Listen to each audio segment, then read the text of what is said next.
Drywall, shot callers, and everyone in between, we're back. Drywall football, here to recap Week 14 and preview Week 15 of the 2024 NFL season. Drywallers, let us come together first in prayer and ask the good Lord above that He deliver us, not only from pick sixes, but from also our political adversaries, the loan sharks, the temptation. The temptation. Drywallers, have us always in your thoughts. Like I always say, I don't need your love. I just need your heart. Like, comment, and subscribe. We are inevitable like the rising sun. This is Drywall Media, the #1 channel in the history of mankind. If not now, then always, always into perpetuity. And let's dive right into it. Week 14. Didn't treat us too well on the gambling. 6-7 against the spread, 4-3 on the over-unders. We are 34-34 on the year against the spread, and 10-11 on the over-under. I might be quick, but the devil is quicker. He is definitely catching up to us there with some of the picks, but we're going to have a strong week. I know it. I'm seeing things clearly. I'm looking at the magic ball. I'm shaking it. It's giving me all the good answers. Well, first, let's do a little recap. Let's look back on Week 14. And what a great week. I mean, we had high-scoring games. We set the scoring record for the season. We had amazing Thursday night divisional matchup with Coach Campbell, having to wheel his balls out there. Just an amazing week. Rodgers all done for pretty much. Let's dive right into it. As always, we have the storylines, we have the drama, we have the narratives, everything that you come for. It's right here. Let's dive right in. Thursday night football, Packers at Lions. I went with Packers, and that line should have been that -3.5. I went with the -5.5, even when it was live and we were reporting. Did not hit at all. Should have known that over was going to smash. What is there to say? Dan Campbell goes for it three or four times on 4th and short, and nails the most important ones. I mean, the guy, instead of, hey, let's just potentially play for overtime here, or let's play to give Jordan Love the ball back, kick this field goal. We already got stopped once. It could look really bad here. Got stopped in a really crazy call with it was like in his own 30 or something like that. So, I mean, Dan Campbell, and there has to be, it is a great study on like a mathematical approach and also like a momentum approach to coaching. And also just a trust-based coaching style that I think possibly starting from there. I think that whenever these players, and I know it gets talked about, but like these players, they know that their coach is going to be aggressive. And that's, in a way, him speaking to their talent, their ability to convert in stressful situations. That's a lot. Like, that's uplifting as a player. You mix that in with the momentum. I think that's the second sort of layer to this. And when you do have momentum and you are converting on those, it almost seems easier for that to hit. And then I also think about the math.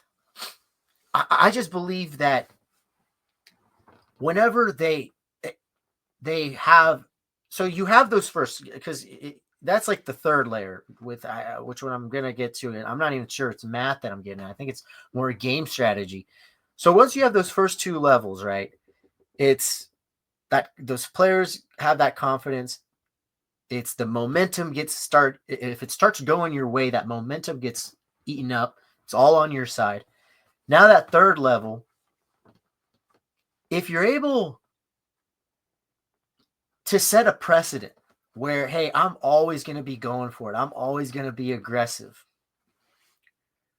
4th down becomes very different than teams that are going for fourth down at a way lower clip than Dan Campbell is. Because I mean, I think that I know that more teams are doing it now, right? However, I think that the Lions are they're separated from the pack in terms of how often and at what spots of the field they go for it on fourth down. So I think that it's almost like a completely different down whenever the Lions line up for fourth down. I mean, like the possibility of getting teams to fall off sides, I feel like that goes up. I feel like also just the looks that you can give the defense. If they know, hey, they are going to, yeah, it's like it's a completely different down. They've somehow, by going for it so much more on fourth down, they have created a larger pool, a larger sample size of like plays that they run on these fourth and short, fourth and two situations, to the point that like you can offer up different looks in these crucial situations, in these situations that win games. And the defense has to be like thinking those through. I feel like other teams on fourth down situations, just any old team that is going at like going for it on fourth down at a regular clip, they sort of have their best plays, those blue chip sort of highlight plays that for those situations. And I think that over the course of the year, you don't, it also has to do with building up the player's confidence. Over the course of the year, like you don't add to that Rolodex, I don't think, as much, at least these teams. Because like, hey, what are those plays that we run for those situations? But it's not, it's not something that, hey, we're always adding to. That doesn't seem to be my feeling from it. However, because these Lions treat it sort of like fourth down is just another third down in a way, they have a way open playbook, and I think that that's just more game strategy. But all those three levels, from the player confidence to the momentum, going, using up the momentum if it is going their way, to that game strategy, just seeming like their playbook is more open. Defenses have to be more honest. They might jump off sides more often. I think that's, I mean, these Lions are really special. And yeah, sure, they didn't cover. However, yeah, I think that this is truly a team to watch. I know that they have a lot of question marks on defense. However, if you get them hot in the Super Bowl, I don't care against who it is. I don't care what kind of black magic they bring. This team's hard to beat. On the other side, this is a great loss for the Packers. They're finding a sort of balance in the offense. It's looking great with Josh Jacobs actually getting a lot of touches, getting into the rhythm of games and being established as a threat. I think that actually opens up things for all those playmakers that they seem to have. Because, man, they have 4 or 5 pass catchers that can all at any second pop up for over 70 yards and really make an impact in the game. Yeah, we can move on. That was just a banger of a game. I mean, that was a great Thursday night NFC North battle. Moving on, Panthers at Eagles. I was also wrong here. I went with Eagles to cover that minus 13. They weren't going to have that. Next, I also thought that we were going to hit that over 46. So, yes, just a little explanation for if you're listening, if you're just listening. In red on the left on the numbers means I didn't hit against the spread. On the right, the over under, if the over under number is in green, that means that I bet the over. And then on the scores, if it's red, it means that I didn't get that right. If it's green, it means I did get it right. Okay. I rarely bet unders. I mean, life's too short to bet unders. But if I ever do bet a under, it'll be on red over there on the spread number. All right, moving on. Yeah. Panthers at Eagles. This is actually another one that I am probably gonna have a lot to talk about here because I've been sort of saying it ever since we brought him on the program, but there is nothing that is ever going to convince me to think that Philly deserves anything good. Like the city is just so thankless. It's so bitter. It's constantly just in like a fuck you like mentality. I don't think that they know how to value what they have, and I think it's ultimately going to blow up in their face. And they sadly have their new Terrell Owens and AJ Brown. I mean, this cat is, but I could just tell. I can look at some people and I can just tell, hey, this isn't going to get, like, things aren't going to get smoothed over with this guy over a couple of cold ones. Like, it's not going to be that easy. And AJ Brown, man, like, how are you going to be 11-2 and bring this sort of nonsense into the locker room? It's just fucking ridiculous. Somebody should smack him around and let him know, like, hey, we're winning. Saquon's having an MVP type year. Like, shut the fuck up. Go to your locker. Go sit down. Go live on Instagram. But shut your fucking mouth. Like, we're doing well. Like, we have a real shot to make some noise here, and you're gonna have your opportunities. Yeah, I don't get it. I don't get how, even when things are going well. I mean, how many games have they won in a row now? Like 8. Even when things are going well with the Eagles, it just seems like there's still some sort of bullshit going on in the locker room or just the fan base. It's ridiculous. On the other side, Panthers lost Jonathan Brooks. That sucks. Like, that's so shitty that he hurt the same knee that had got that reconstructed ACL. But Panthers are somehow looking kind of live in these games. Obviously, the -13 in hindsight looks ridiculous to have bet the Panthers were sort of ascending. And yeah, this validates it. Like, Bryce Young is looking much different. He's hitting some passes here and there that are really impressive. But yeah, we'll see what happens with the Eagles.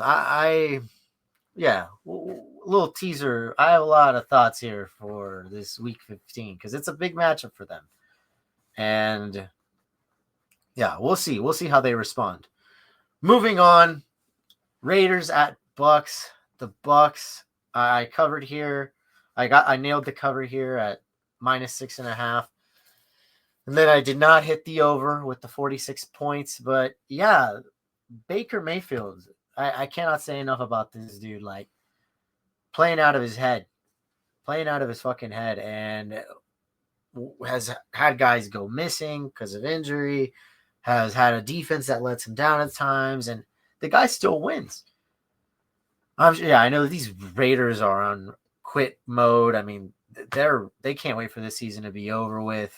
I know that Desmond Ridder might be playing this next weekend. It's gonna be a mess.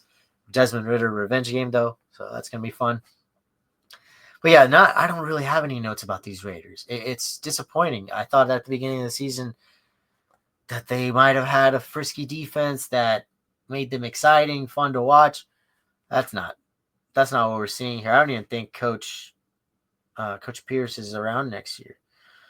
The more of the talking points here is about the Bucks. I think the Bucks are going to win the NFC South.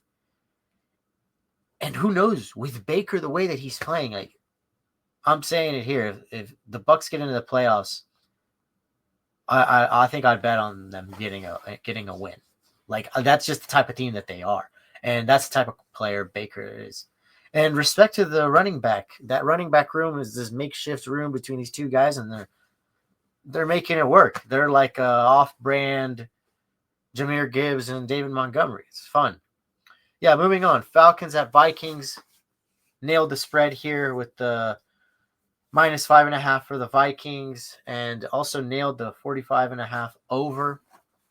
Vikings take down the Falcons 42-21. This was an ass kicking, and this this was the sort of game that I needed to get me right back to be fully on the Vikings.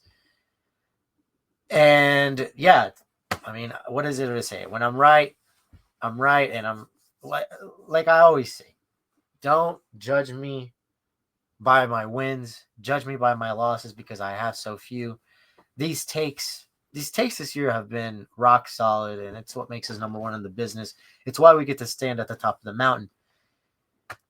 I've been saying it. These Falcons are still, they're going to be the Falcons. These organizations, they have this generational stink to them that you can't rub off with just, and especially you can't with just one guy, and especially if that guy is Kirk Cousins, who does have plenty of his own like mishaps and misfortune.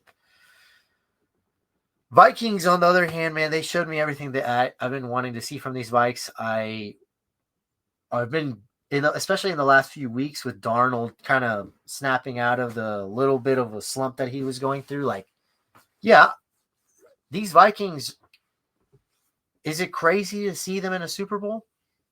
No. However, I am realizing that I'm forgetting that this is also an organization that has crazy generational like trauma.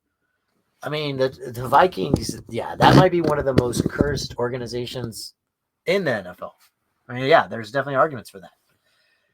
So I think that these Vikings are going to continue to look strong into the playoffs, but I don't know if they actually.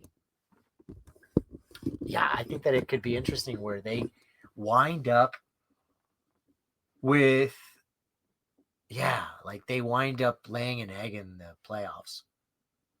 And then it throws a wrench into that. Yeah, man. That's going to suck, but it's going to happen. Like, they're going to go to the playoffs. There's going to be high hopes. They might even be like, I think it's the NFC is going to like have two teams. So I don't know how the seeding is going to look like. So, but still, they're going to lay an egg. And then it's going to throw a wrench in the whole quarterback discussion for next year. Maybe Darnold walks. And then they play with J.J. McCarthy. J.J. McCarthy sucks. Sam Darnold goes and signs somewhere for a bunch of money. He ends up going back and reverts to his old ways. Man, yeah, that's this tragedy. That's the tragedy that's brewing. That's life. That's a tragic comedy of, like Shakespeare said, we're all part of a big play. And the Vikings continue to write their lines. Moving on, Browns at Steelers. Cannot believe that I went against myself here, and I went against myself, and I faded Mike Tomlin at home with -6.5. Like, that's why. I just can't believe that he covered that. That's wild to me. Like, yeah, I mean, it happens. It was due. I think that the line should have honestly probably told me that was going to happen because of them losing in Cleveland. Yeah, Jameis, it's crazy. If the guy has actually been playing so well, if he really did just cut out the pick sixes, they would be winning some of these games. He would be, yeah, there wouldn't be possibly an offseason conversation about who the quarterback is for the Browns. I hope that it is Jameis. I mean, it'd be ridiculous if they really brought back Deshaun.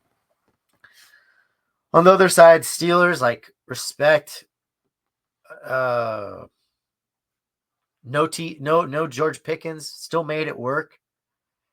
The defense is coming alive. It just wasn't really firing on all cylinders the way that I wanted to see it. But it is. It's getting there. It's looking good. And yeah, we'll see. And then Russell just balling out. Like, after, I think he got picked, right? It was like a pick six or something. Like, might be mixing up from the week before. But yeah, Russell, like, almost playing like perfect ball. It's crazy what Tomlin is doing off of the backs of the Broncos, who are paying this man's salary. Like, that really is. Yeah, I don't ever want to hear Steelers fans talking about mediocre Mike. Like, that's wild. That should never happen again. From a institutional and financial standpoint, what he's also doing. I mean, every win in the NFL is a certain amount of money. It's being able to even raise ticket prices as the season goes by. It's more merch. It's fans getting locked into media. It's fans getting locked into your content from your social media team. It's all good. Winning is good. And every single win that this man, Mike Tomlin, accumulates with this quarterback who is getting paid by another team, it's just absolutely genius. It's 3D chess. It's awesome. It's coaching. That's what it is. It is a league that's truly what makes the difference. Coaching. Yeah, respect to the Steelers. Yeah, this NFC North is still shaking out. It's really exciting. We'll see how it plays out. Moving on, Jets at Dolphins. I mean, I don't know how much I can stand on the tallest, highest mountain and keep yelling this. Hammer every Dolphins over and hammer their spread as well. Because Tua, I think that if you extrapolate his numbers over the last 4 weeks, he's number one in everything. Guy's balling out of his goddamn cleats. He's going crazy. I mean, I love what I'm seeing from Tua. I hope he stays healthy. He even acknowledges hey, it's on me if we're not in the we are in the playoff hunt, but not in the position that we would want to be. And if we just had a few more wins here and there, we're getting into the playoffs potentially. But now they really have to battle it, and it's good that he knows that that's kind of on him, right? Rough situation, but you have to also be self-critical. Yeah, what is there to say here? Rodgers chokes it away. I think they were up by 10 or 13. Yeah, just these Jets are just going to continue to piss down their leg. Respect that Rodgers, he threw for over 300 yards, and he is I want to finish out the season. I do like that. That is commendable. That is a warrior. That's a leader. You do have to go. I mean, they pay you. You sign that contract for 17 games. You go out there and play for those 17 games. Dolphins still in the hunt. Really exciting team. I have my eyes on them. Could shake things up because that defense is kind of nasty. Definitely in the secondary. They have pieces back there. Moving on, Saints at Giants. Did not get this. I guess that the Saints were going to win, but did not cover the spread of -4.5. Take down to the Giants 14-11. Also did not hit the over at all. That 41 was a far cry away, far shout. I mean, both these teams don't really have much to play for. Dable's probably going to be gone. Drew Lock got hurt. I think we're back to the Tommy DeVito experience next week. Saints on the other side, Derek Carr gets hurt. Yeah, what a cursed season. I think it's just Dennis Allen. Having Dennis Allen as a coach, you immediately have -14 hit power or health points, right? That's just the Saints, and it's tough situation. We did call out Juwan Johnson having a big game. That was kind of cool. Yeah, that's just what we do. Shit. Whenever I go down to New Orleans, the tarot card readers are coming to me to have their palms read. So, what can I say? Moving on, Jags at Titans. This is a weird one. Jags take down the Titans 10-6 when the Titans were starting to not show life, they've been dead for weeks, but really buy into the whole let's finish out the season strong.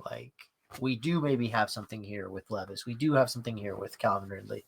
Yeah, and then they go out there and don't even cover and lose nuts against Mac Jones on some shit. I don't know what that was about. Yeah, Trevor Lawrence, I think he's shut down for the year. Brian Thomas Jr., what a baller. BTJ killer, I know that he was hurt, banged up a little bit there, and then has had to adjust to the Mac Jones, being his quarterback. But man, that kid is so special. LSU is What a crazy school for just popping out wide receiver talent. Moving on to the 3 p.m. Sunday night and Monday night slates. Starting with the Seahawks at Cardinals. Here we go. We're seeing things a little bit more clearly here in the later hours. Seahawks at Cardinals. Seahawks win 30-18. I nailed that -3 for the Seahawks and that over. Yeah, that bye week. That bye week for the Seahawks was so key to them. They have looked like a completely different team since coming out of that bye week. And shout out to Coach McDonald. I mean, rookie head coaches like Jim Harbaugh. I mean, like guys that are truly rookies this year. I think he's him and Callahan. Yeah, because Pierce, you're not going to count that, right? Right. Also, no, Raheem Morris. Raheem Morris, I believe this is also his first. So out of all the three, though, he's the best. I mean, easily. Like, wheels are falling off of the Falcons. Like, these Hawks they're playing great ball. That defense has started to get a little bit healthier. They're putting things together. They're to do that to this Cardinals offense that they have been so explosive. Sure, they had been kind of like winding down the RPMs, but still, like they have been solid. They've been able to move the ball, especially with the run game. And now these Seahawks figured it out. That defense, that Mike McDonald, that Coach McDonald defense, yeah. That, I mean, that we'll see. They have a tough test against the Packers. I'm picking Packers, a little tease ahead. But who knows? I mean, these Seahawks, and especially at home with this weather, and yeah, Zach Charbonnet, like, looking better than Kenneth Walker. Jackson Smith and Jigba, like, being like 4th or 5th on receiving yards. I mean, man, this team it's emerging, and it's emerging at the right time. So watch out for them. Moving on, Bears at 49ers. 49ers win 38-13. This was an easy one for the -3.5 spread. I was all over it. Probably should have been all over the over-under as well. I thought, yeah, this was definitely a, like, let's just get it out of our system game for the 49ers. And of course, there had to just be the fuck up, like, moment for the 49ers where, of course, somebody has to get hurt. Of course, Isaac Grando having a good game goes down. Now that already depleted running back room gets even more thin. Yeah, just crazy. So, but this was due for the 49ers. I mean, they wanted this. The Bears they were putting up some fight after Shane Waldron and Eberflus were ousted. But yeah, it's always going to be falling apart. Things don't seem to be. I know that there's a lot of optimism still for Caleb, but I'm not going to go there. I think that it was cursed from the beginning, and first impressions matter. How a veteran reacts to you and those sorts of moments, that matters. The people who vouched for you in hindsight, that matters, like Caleb is just in a situation where he's going to have 53 guys, and I don't know how many more, changes that roster has. Like, they're going to have guys come in and out, but it's still too many eyeballs that they saw too many things and things that they probably just didn't like. So I just don't know if that situation gets any better over there in Chicago. And also, same for the 49ers, dude. Like, they're so banged up. It just feels like it's not going to be that year, and it doesn't seem like they're going to be able to figure it out to be able to come up with a playoff spot in the NFC. Yeah.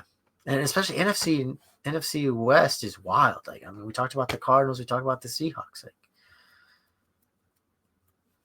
yeah. These are solid teams. Yeah, moving on. Bills at Rams. I was wrong about the spread here because Bills lost 44-42. Picked them to cover the spread. However, I should, and we're going to start doing best bets later on here. But hey, I said I was all over this 49.5. Even if it was a pretty big number, I loved it. Hey, highest scoring game of the season. Josh Allen, like, setting records. He probably is the MVP. Like, the honorable mention MVP is Baker, as I said. But, like, the true MVP is Josh. Josh is, he's just one of those. He's a robot. Like, of course he's going to be, like, engaged to Haley Steinfeld. Like, of course he has, like, a rocket arm. Of course he runs over people. Like, he's just Captain America. Everything about him is perfect. Yeah, like, I wouldn't be surprised if it comes out that, Josh Allen likes to get peed on or something, like, and just called a naughty boy all night. Like, because there has to be something to that, like, you can't be that perfect. But yeah, I mean, even with that crazy effort that he had, it still wasn't enough. Weird that Bills defense with Matt Milano back, just no response there, really. On the other side, bipolar Rams, you don't know what you're going to get with these dudes. Like, you just don't know. On any given Sunday, they'll either the defense shows up and the offense doesn't. Offense shows up, defense doesn't. And then this one was obviously offense shows up, defense not there at all. Man, Puka Nacua, what a player. What I know that I think that those diversity, equity, and inclusion rules kick in next season, right? So, hey, Rams, you better make sure that Puka's one of those Hawaiian and Polynesians and Islanders that you keep on the roster because, hey, the cuts are coming. Man. You're going to want him on the team. But, yeah, man, what a game. I still don't know if I trust the Rams. Because, yeah, it's just been too many moments throughout the season, both with them falling flat, not coming out with their heads on fire, ready to play, or on the other side, just unlucky injuries. Like, that tandem of things, like, I don't know if it makes me be able to trust them. Like, I think that the teams in the NFC West are the Cardinals and the Seahawks. Yeah, great game.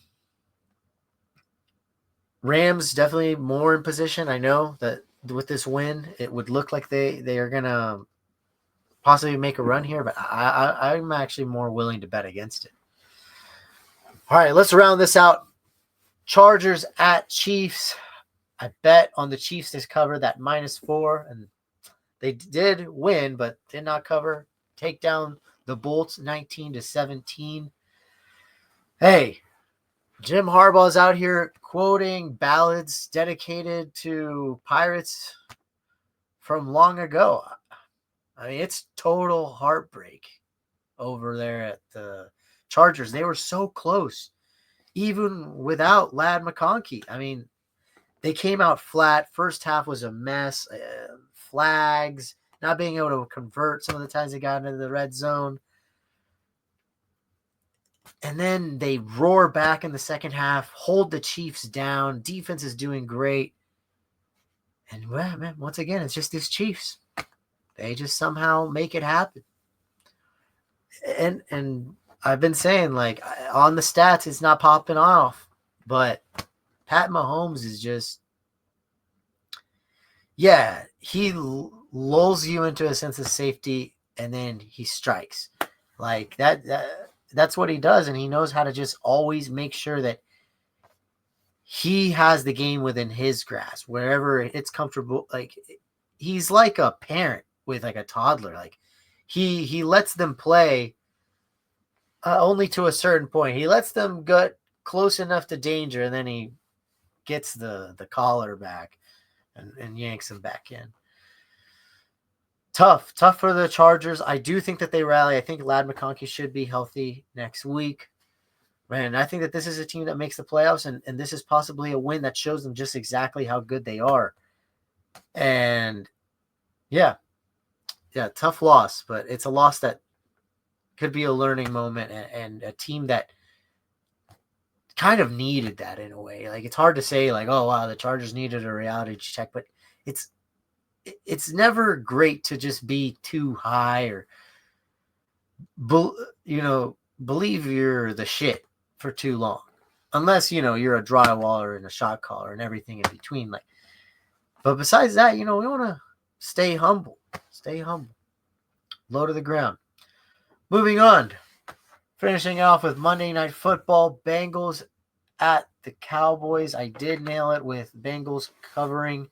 They win 27-20, cover that -5.5. Joe Burrow playing out of his head. I mean, yeah. The fact that his house gets broken into and that's how we find out that he's railing out Olivia Ponton is just, good for him. He's a stud. Good for him. However, it sucks that he just has no defense this year.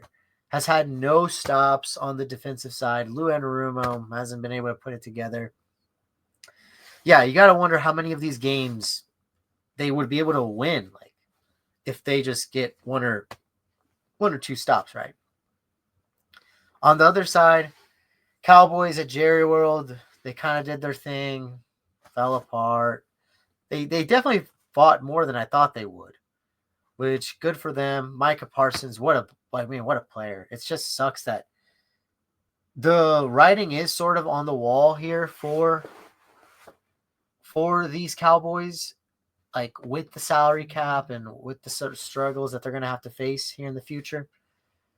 I just wish that he would be able to find a way to get out of there, right? Like, I mean, what a player. Coming off the injury, and he just comes back in, and in a few games, he's game wrecking again. So good for him. But that was it. That was week 14. That was our recap. Exciting week, which leads into week 15. Oh, the graphic. Oh, the graphic is off. We're gonna have to take get the guillotine out, and somebody from production is gonna have to say their well wishes to their family. Let's start off here. Thursday Night Football, Rams at 49ers. 49ers favorited -3. There's my first best bet of week 15.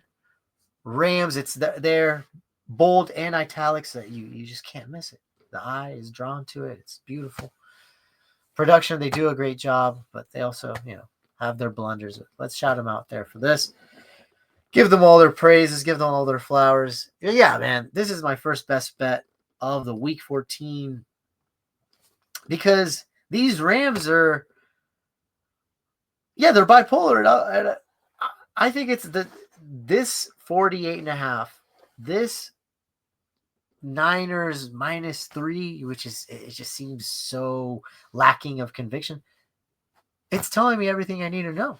Like, this is the game that the bipolar Rams, like, you're going to want to bet on them. They're hot. Yeah, damn. They are liable to come out there and just do it, like, put up an absolute goose egg. But, like, Nick Bosa's out. They also have that other free safety, I believe, is out. So, no, the 49ers defense is banged up. I'm all over the Rams. I'm not going to doubt my gut. As soon as I read this, my mind just saw blue and yellow. I was like, this is such a – and this is going to be a duel. Like, this is going to be – this is going to be pretty high scoring. Although I don't know. It is divisional. Who knows? Like, that's why I'm not going to bet anything on that over-under on the 48.5. But I think that it is going to be – it's going to be a close one. It's going to be a battle between Purdy and Stafford. It's going to be a great duel. But I just think, I'm going to ride with the hotter hand, the team that's healthier, the team that is going to be able to establish the run and and does, have a healthier defense. Moving on, Ravens at Giants. Ravens favorited by 16, over under a 42.5. I'll keep this one short just because it's not really compelling. I mean, I'm gonna hit that the Ravens cover the minus 16 just because like it is such an outrageous number that it has to happen. They're also playing against Tommy DeVito. And this is a great time, I think, for these teams that know that they're going to be in the playoffs and possibly,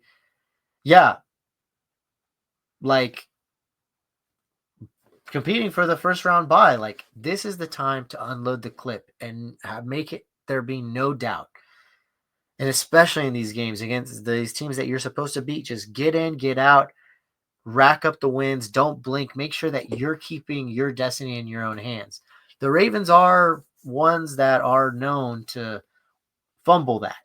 If that responsibility is placed in their lap, they will fucking piss down their leg. So I am a little hesitant to bet the minus 16. It is a lot of points, but I'm going to do it because it is a little crazy. Moving on. Commanders at Saints. Commanders favorited by 7.5, over under 43.5. I like the Commanders and I like the over. I think that this is going to be an exciting game, even though we're not going to have Derek Carr. I think that them knowing that it's going to be Hainer, the Saints knowing that it's going to be the backup, it's enough time for Clint Kubiak to piece together a game plan, and he'll come up with 17 points, but it's more about what the other side with Jaden Daniels is going to do. I see this as a spot for the Commanders to put up well over 28. I mean, I'm talking they could try to boat race the Saints here. Like they're coming off a bye week, I believe, right? Or they beat the Titans. No, they're coming off a bye week. Yeah, they're coming off a bye week. And so their eyes have been locked on these Saints. They know what they need to bring here. I think that this minus 7 hits comfortably, and just because we know that Clint Kubiak is liable to game plan.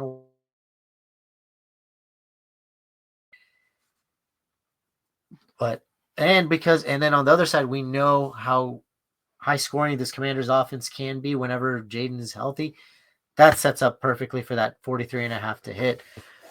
The Commanders here, Marshawn Lattimore, I think, is going to be healthy, so that's going to be a bit of a revenge game for him. Yeah, if they do show any signs of weakness against the Saints that are battered, I mean, these Saints are, like we talked about earlier in the show, like, I mean, they have had hit after hit after hit. And if these Commanders come out there and kind of don't cover and look a little iffy, they're going to probably go to the playoffs. I think that they'll go to the playoffs, but write this team off. They're 1 or 2 years away from really shaking things up because it's not there. And it is a rookie quarterback. I think maybe perhaps replacing too much at his feet, new coach to a new organization, new owner, new GM, maybe it's too much to say, hey, they even win a game in the playoffs. But yeah, I need to see something here out of Commanders because the Saints they're a punching bag at this point, a little pinata. Moving on, Bengals at Titans. Bengals favored by 5, over under a 46.5. I'm going to ride with the Bengals. I'm going to ride with the over here. I think Will Levis is playing better. They have an identity. They blah, blah, blah. Yes, last week sucked, but that's even more reason for them to come fired up this week. Bengals defense is a horror show. I mean, these guys can't catch a cold. They can't stop. They can't catch a break, catch a cold. The wide receivers, those are the ones that they can catch everything. I mean, they're catching every cold. They're like super spreaders. I mean,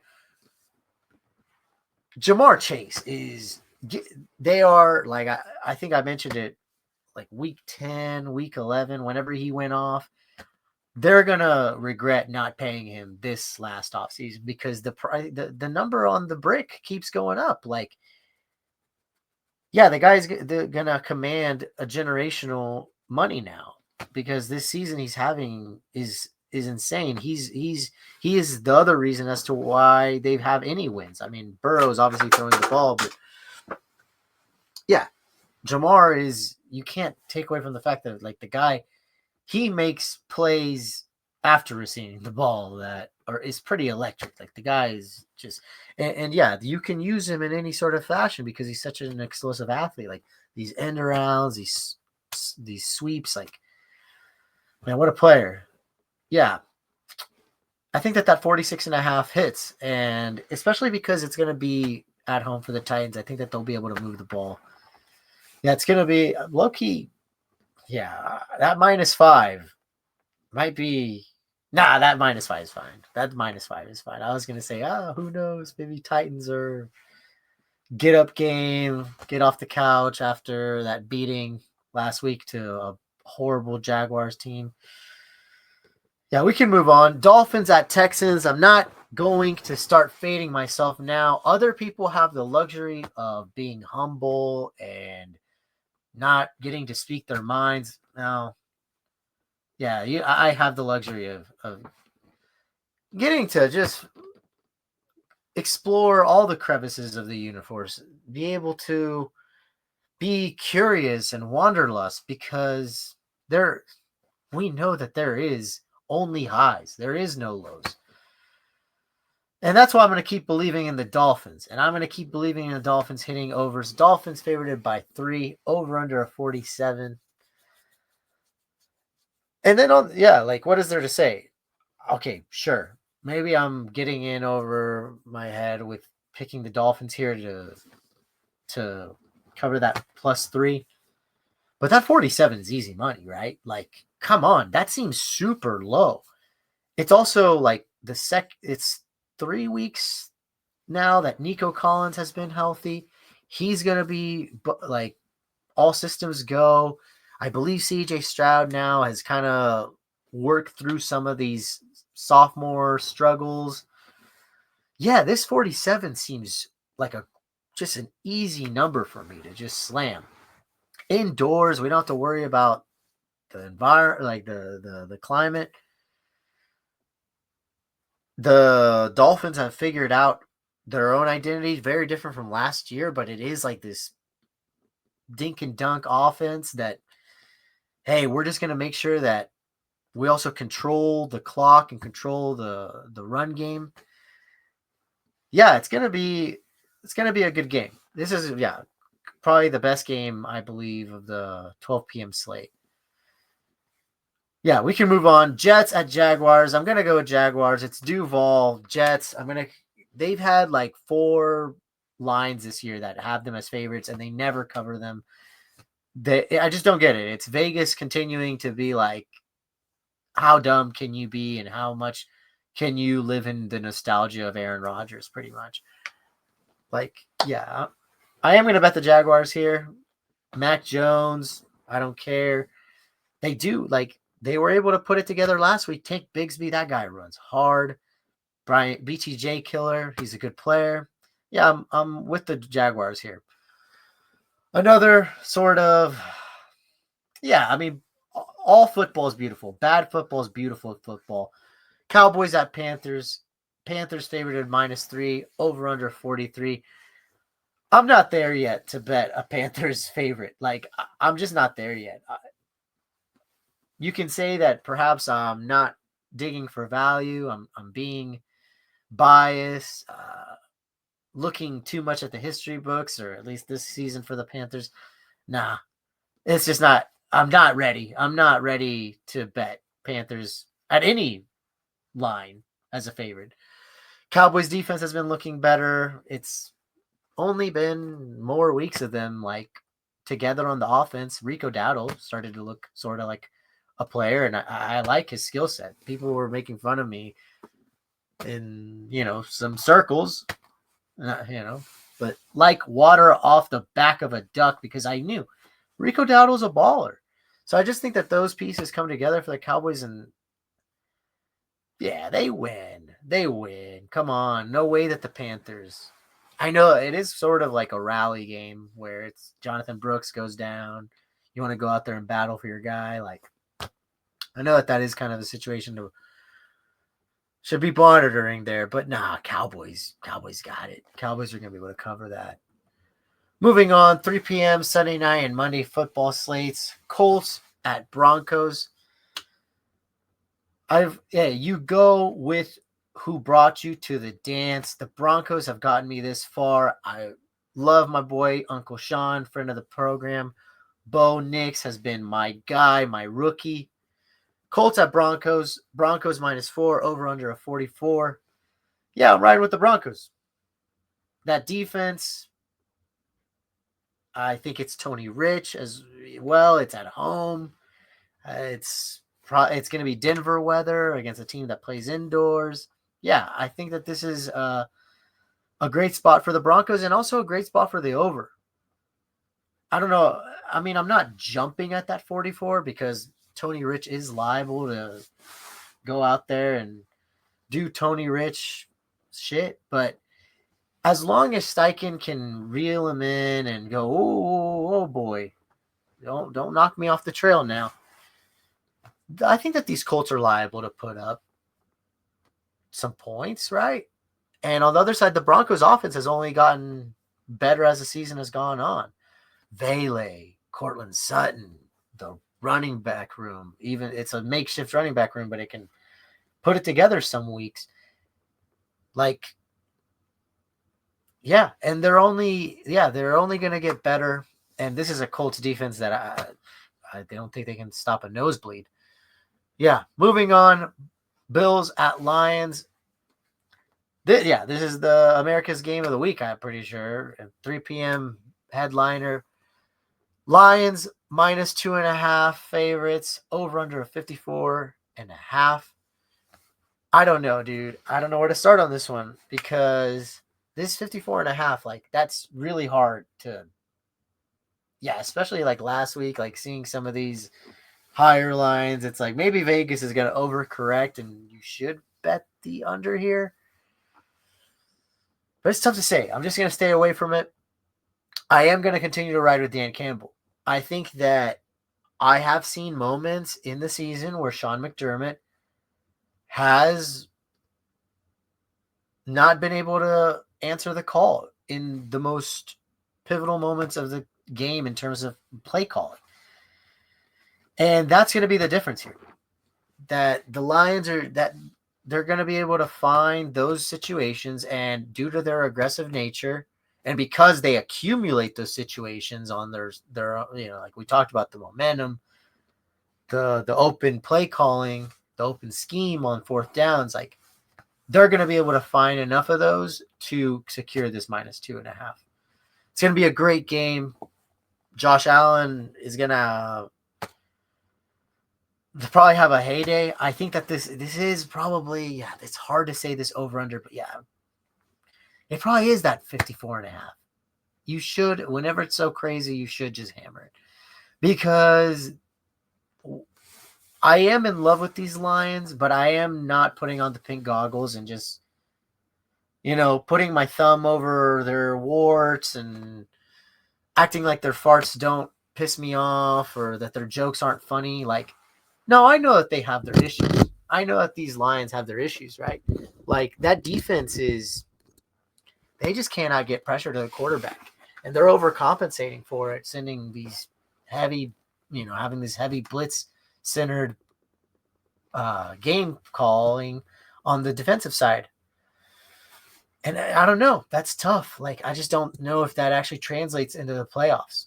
Like, on a team that starts really hammering the football, and now they're chewing the clock up. Now we have to start getting points on the board quicker in order for our defense to not get beaten up into the third and fourth quarter. Like, yeah, it's going to be something to watch out for, but I think that these Lions win.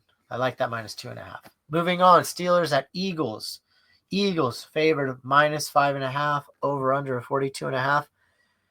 As much as I do know that these Eagles will implode on themselves because nothing good happens in Philadelphia, it's just like when they win Super Bowls, the fans go out on the street and eat horse shit. Like, that is what they do when they win. So the inevitable implosion of this organization, this club, is going to happen. But it's not going to happen here.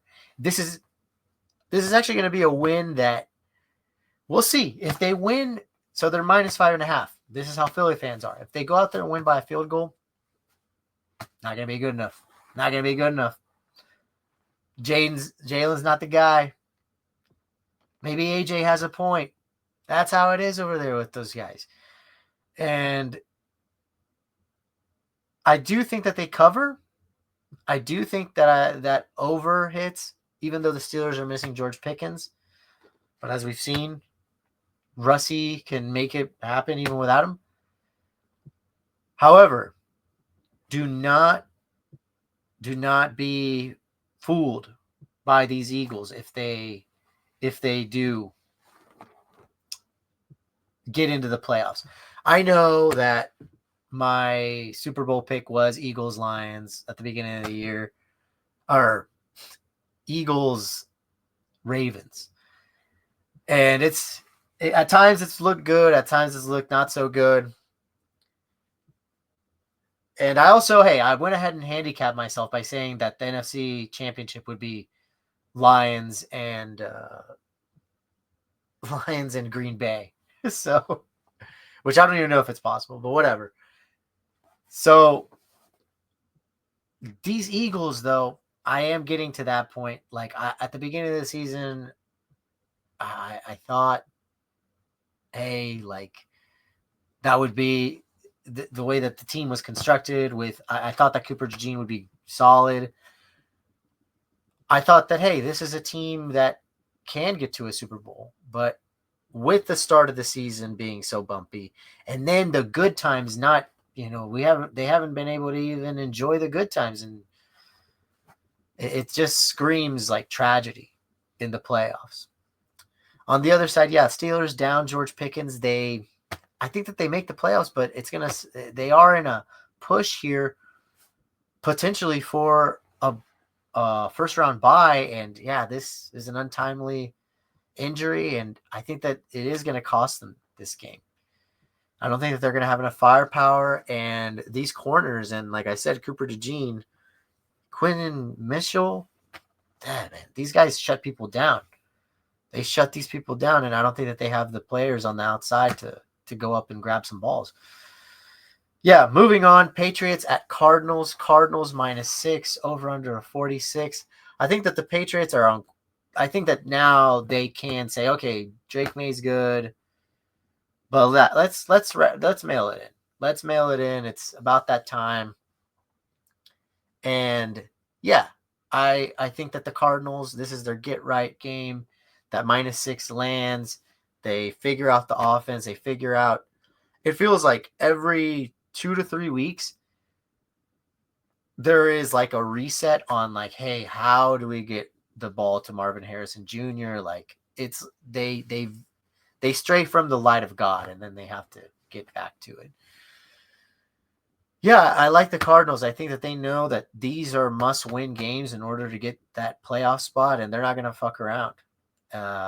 That defense is going to go out there and probably give some tough looks to old Drake May.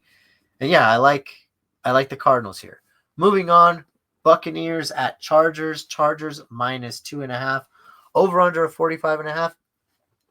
I think Ladd McConkey's back this week. That's why I think that the points will be there for that 45 to hit that over.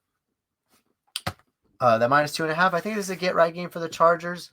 It is tough to bet against Baker. I mean, the guy just, he makes chicken salad out of chicken shit. He really does. So it's hard to bet against him, even with the -2.5. Like, low number, but there is a little bit of hesitance there. I feel like I went super chalky on picking the spread this week. Like, I went with a lot of favorites at least. But I like the Chargers here. I think that defense is able to get more stops. The Bucs defense is awful. Lad is going to be able to be healthy. Yeah. Moving on, Sunday Night Football, Packers at Seahawks. This is a tough one as well to pick. Packers -2.5 favorites, over under of 45.5. Super tough to pick, but I am going to go with the Packers. I think that defense is able to throw some confusing looks at Geno, who hasn't had too many awful mistakes in the last few weeks, but he also hasn't been the reason that I feel like his team has won. I think it's been more the defense, and he's done just enough. Yeah, he's been able to throw it well, but he hasn't. I feel like the red zone has been tough. Last week, Zach Charbonnet played really great.